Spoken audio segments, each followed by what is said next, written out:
getting people to ask the wrong questions.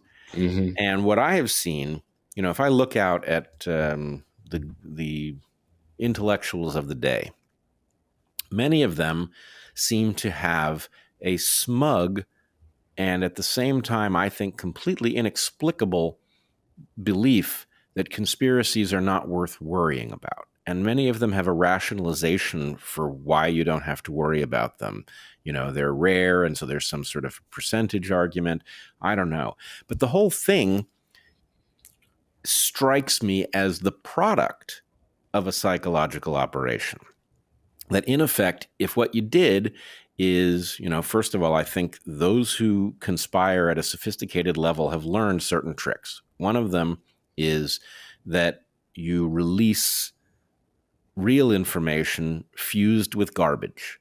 Yeah. And what this does is it produces an experience that is near universal, where people who begin to follow one of these rabbit holes because there's something real to be discovered embrace some piece of garbage, they get burned, and it's basically like a dog being swatted on the nose with a newspaper every time it, puts its snout somewhere.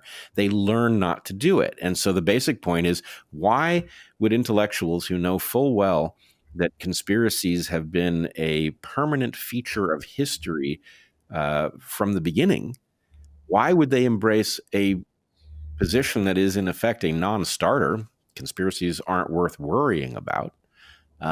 If that makes no sense, well, because they're behaving like dogs who every time they've contemplated a conspiracy have had their nose swatted, and so they've learned not to do it, and they're now explaining to themselves why it's not worth doing, which is very destructive because, of course, it fosters conspiracy. It creates a cloak for it in which it can operate.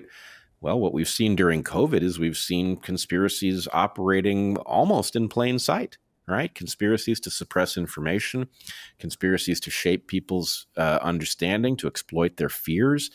And even the revelation of it doesn't cause it to break and cause us to, pursue an explanation of who did it and why and what their real motives might have been.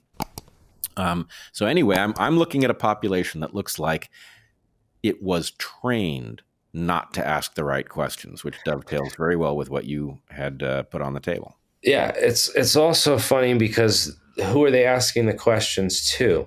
Because the ultimate, to quote Robbie Graham, the ultimate irony of the disclosure movement is that it deeply distrusts officialdom while simultaneously looking to officialdom for the truth. And by imagining all answers to the UFO mystery to be out of public reach, deep in the bowels of the national security state, the disclosure movement actually places power into the hands of officialdom while disempowering the individual. And I think that's profound, because who does the military look to when they need answers? Well, for Project Blue Book, they hired who? J. Allen Hynek. Who was J. Allen Hynek? He was a scientist. This guy like me who was like, I'm super interested in UFOs, and I've already studied this, for a decade more without pay, and I'd be happy to study it for the government, with pay, if I could just get, if I just knew the right people, I guess. Well, I've wondered about this from a different perspective. I wonder why there aren't. Maybe there are, and I'm just not aware of them. But it seems to me that the idea of, demanding that the government cough up the information about the aliens ought to be coupled with at least as prominent an impulse to just contact the aliens directly. Like, why are people not bypassing the government and saying, actually, you can't trust those people? Why don't you come talk to some folks who are actually up to the challenge? Why is there no private scientific institute with a beam that it's pointing up into the sky with an invitation to actually talk science and help humanity out of its mess? Right. We could go to the very large array down in New Mexico, where the big radio satellite telescope array, and just set up a beam in the center of that thing with a landing pad, and it would be like, contact SETI. Yeah. How about even just help? Yeah. we could use some help. We're at that stage of history that undoubtedly, if you exist, happens, where we are a huge danger to ourselves and our Save leadership is our not up to the soul. challenge. You would think that we could at least put out, it would be inexpensive to invite the aliens, who very well may not exist in near proximity at all. But if they do, why are we trusting the governments to talk to them? I don't trust the governments to do anything else at this point. I've seen too much. Yeah, why would we trust them at all? In fact, if it came out and the government admitted to this or said anything about it, I would distrust that immediately. Right And where if I am. you know, Yeah, I would distrust it immediately. Exactly. The aliens are suffering from the distrustworthiness of government, which might be impacting their ability to actually talk to some of us folks down here who would be in a better position to do it well. I'm just astounded by the people that the two individuals that the Pentagon put in front of Congress for those hearings, and how just clueless they were and underprepared and I feel like the whole thing is a setup misdirection where they can post up their false front. And again, this is like the idea of the pseudo gang. It's called, like if you watch Life of Brian, where they had the Judean People's Front and then the People's Front of Judea, where they Splitters. create this counter organization of a similar name, and you pretend to be the original organization, and then cause a bunch of trouble so that everyone hates your organization by, and that's the idea, is that they can put a bunch of crap out there with fake scientists, fake whistleblowers, and fake videos, get it all debunked, where they can introduce this video and say, and then it gets debunked, where they can literally find the star pattern in the charts and say, look, it's a triangular aperture lens. It's creating the bokeh effect, and you're not admitting to this, and yet he's still trying to hammer down that door.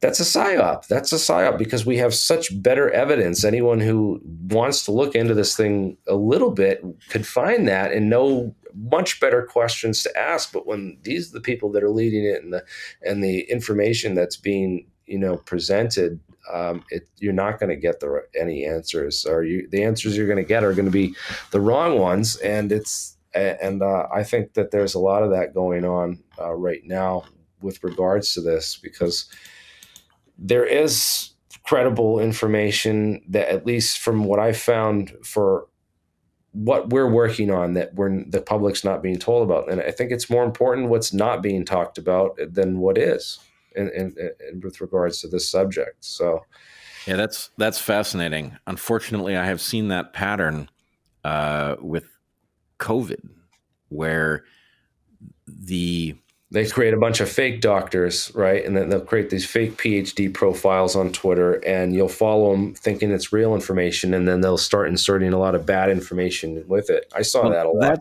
That's certainly true. Something has created false profiles, but even worse, there is a discussion of people who have decided to pay the price of not staying on narrative, and that discussion has disagreement within it. And then there's the official discussion, which pretends to have disagreement within it over questions that are effectively settled. I mean, why are we still? I mean, look, you can take your kid and you can get them an mRNA vaccine for COVID. That doesn't make any sense, right? The fact that the current version of COVID isn't especially threatening, that it doesn't threaten children, that we do have adverse events, there is no rational argument for that. And yet what we have in the doctor's office and in the halls of Congress and everywhere else is the pretense that there is a rational argument, which it's hard to even imagine what it would sound like, right? There's too much evidence now that argument is dead in the water. And yet, actual needles are being put into actual arms that they should never be. So anyway, there's something about the degree to which officialdom is willing to pretend that an argument is viable.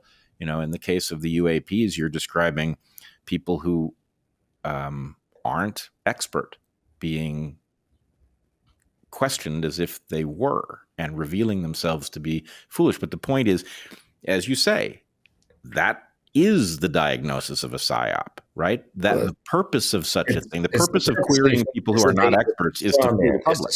There's many different types of psyops. So like this bait and switch where they, you bait them with what they think is, the golden whistleblower, but you switch it out for a fake. Then there's the straw man where you're presenting this as like, well, this is a UFO researcher or this is a conspiracy theorist and this is what they believe, where you create a straw man version of that. Then you can debunk the straw man where you can keep those arguments within a context where you can actually debate them. Like, I don't know, I can go into many examples, but I don't know. Well, I mean, look, I do think before we close this discussion out, it is worth saying I first became aware of you not in the UFO UAP context, but I first became aware of you in the context of conspiracy. I would call them hypotheses. I think we do ourselves a disservice to refer to them as conspiracy theories, that's in fact part of the psyop that causes us to look away. But in any case, there are many conspiracies. We have to be forever vigilant because the incentive for people to conspire and take advantage of us it's not going anywhere. That said, the majority of hypotheses in the area of conspiracy are simply wrong. And so what one needs is a toolkit for searching that landscape for useful information without falling victim to either a reflexive embrace of conspiracies or, equally as bad, a reflexive rejection of the idea of conspiracy, which may solve the problem of you looking good to your friends at the cocktail party, but it puts us all in much greater danger of actual conspiracies succeeding. And so the question is, how does one address that? And from before I had discovered your work, I had concluded that the right toolkit was science, that one has to be aware you don't have all the information and one has to navigate very cautiously.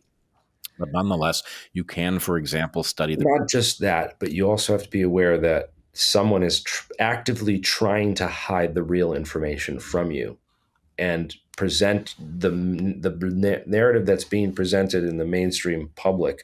I almost like immediately assume is false always, because if that's what's always being put out there, it's the cover story, and the real information is always being actively hidden. And I find that in search engine that one of the biggest toolkits I can tell people is I use Yahoo video search now, because it's like the back end algorithm for how YouTube search algorithm used to work before they fixed it, so that you can no longer find what you're looking for. If it's a conspiracy, like I swear, like they have like a tag on real information.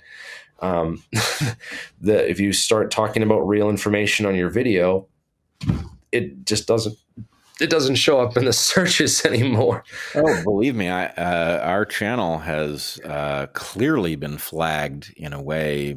Absolutely, I watched it. You guys were like getting twice the views on the live streams, and then and then they've created the doldrums, whether they actually are hiding us from the public, or whether they are pretending that we're reaching fewer people in order to dissuade advertisers. Right. I don't know what they're doing, but it is clear that it's more than a thumb on the scale; it's a freaking elephant on the scale, and it has its impact, which hasn't changed what we do, but nonetheless, it does exist. It's part of some mechanism to prevent certain things from being discussed in places where they can be heard. But that does raise a question. I do want to talk to you about the fact of the desperate need, I would say, the vacuum of people who responsibly deal with questions of collusion.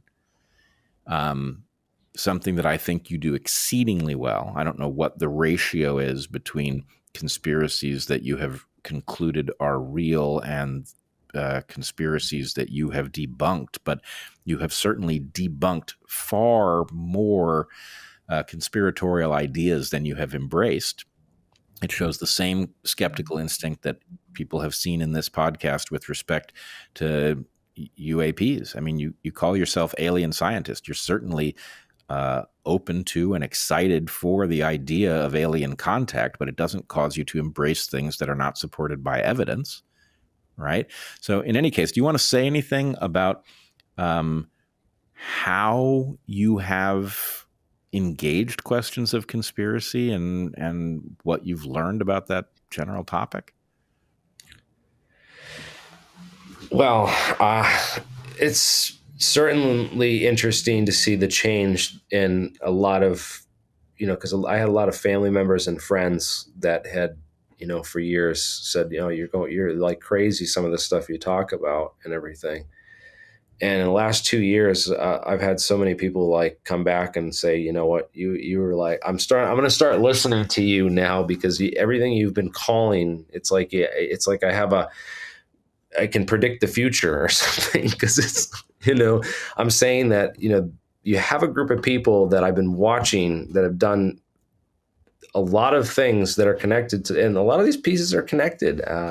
Let's talk about Iran-Contra scandal, for example, right?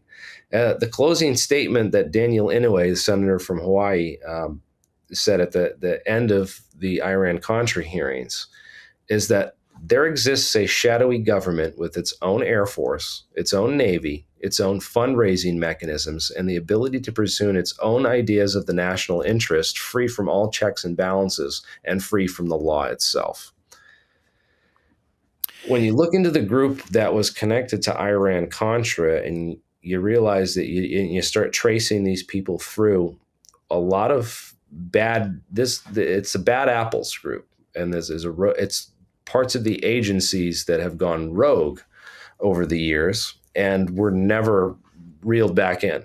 They've gone really rogue and been involved in a whole host of nasty and really devious things. And now we are talking about something that must have been passed from one generation of rogue entities to another, right? This is one of the things that is always the most troubling. It's hard to detect, but the most troubling thing in the landscape of responsible conspiracy hypothesis testing is that you find that things like the Kennedy assassination are connected in strange ways to things like the Watergate break-in.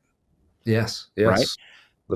Yes, Frank Sturgis and E. Howard Hunt, and they looked just like the tramps that were arrested in Dealey Plaza and later released. They were found in a train car, and then E. Howard Hunt on his deathbed said he was a bench warmer on the assassination and details like that. And then E. Howard Hunt's lawyer saying that, oh, what's the big picture? And that him saying that E. Howard Hunt told his lawyer that it was that they're hiding alien technology. That was another interesting thing that came out of E. Howard Hunt's lawyer, that the big thing that this is all about is that, he was going to JFK was going to blab about the alien technology, apparently, and that he had told Marilyn Monroe about it, and that Marilyn Monroe was assassinated along with her girlfriend, Dorothy Kilgallen, who was the newspaper reporter that was writing.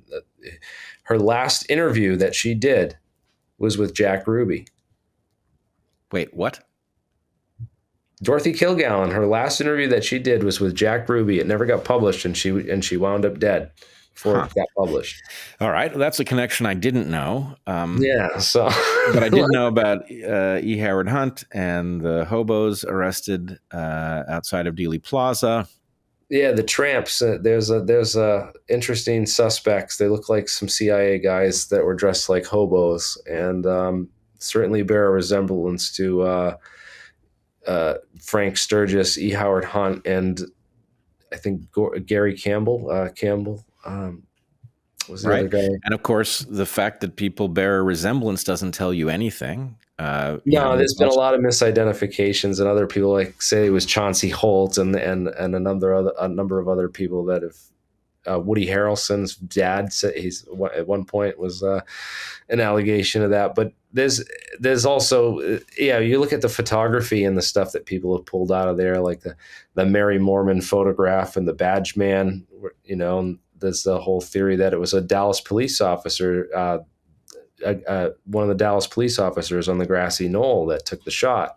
But what we can say for factually certain is that in the investigation of Watergate, the assassination of JFK is mentioned as if there is a connection and there is a effort to obscure it. And in other words, that avenue is not taken. We do not find out what the connection is. Yeah, that was from the Nixon tapes, right, where he talks about the whole Bay of Pigs thing and says we better not get into that. Yeah, and the Bay of Pigs thing was the Kennedy assassination. Of course, the Bay of Pigs was nicknamed Operation Zapata. Yep. And Zapata Oil. Zapata Oil Company was George H.W. Bush's company, and they had used the platforms, the Scorpion platform, as the staging operation for the Bay of Pigs invasion.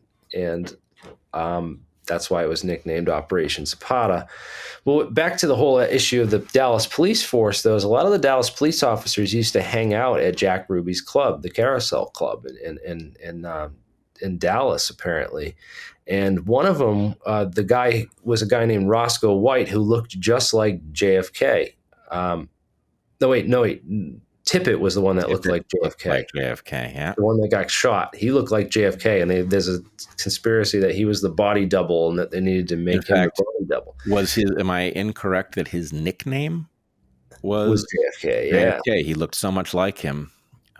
Yeah. But one of the other police officers was Roscoe White, and Roscoe White was in the Civil Air Patrol, and he was a platoon buddy with Lee Harvey Oswald, and he was also in the Marines stationed at Atsugi Air Force Base, which is where the U-2 spy plane flights were flown out of. There's all these interesting connections. You got to read Crossfire by Jim Marrs. Was a real good early book on it, and also Family of Secrets by Russ Baker. He really nailed down a lot of other interesting connections on the whole JFK assassination for me, where I was just like, this is just too deep. And the fact that we're here 70 years later and they still won't release the files on George Joannides, and that's just suspect right there. And the whole issue with George Joannides, apparently he was at the Ambassador Hotel the night that RFK was assassinated too, alongside David Sanchez Morales and Gordon Campbell. So yep, that's the thing is they have effectively trained people not to go down these rabbit holes, because if you go down these rabbit holes, you do find the number of connections is improbably large. It's really quite remarkable.